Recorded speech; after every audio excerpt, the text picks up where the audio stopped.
কলকাতায় পুলিশের জালে বাংলাদেশি মার্কুই স্ট্রিট থেকে গ্রেফতার বিএনপি সদস্য, নাম বদলে কলকাতার হোটেলে দালালির কারবার। আর কি জানা যাচ্ছে জানবো সান্নিকের কাছ থেকে। সান্নিক, এই ব্যক্তিকে গ্রেফতার করা হলো কেন, কি জানা যাচ্ছে এর বিষয়ে? দেখুন, ইনি মূলত তাকে গ্রেফতারির কারণ ভুয়ো নথি সহ ভারতে অনুপ্রবেশ, এবং সেটাও কিন্তু 2 বছর আগে।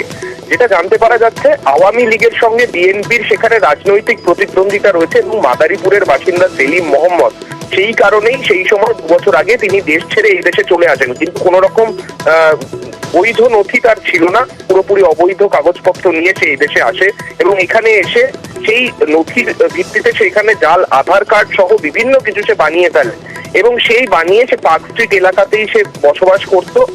প্রথমে নদিয়ায় কিছুদিন থাকলো, তারপরে সে পার্ক স্ট্রিটে থাকতো। পার্ক স্ট্রিটের একটি হোটেলে সেখানে সে দালালির কাজ করতো, অর্থাৎ যত বাংলাদেশি নাগরিক কলকাতায় ঘুরতে আসেন তাদেরকে হোটেল পাইয়ে দেয়া, এই ধরনের কাজ সে সেখানে করতো।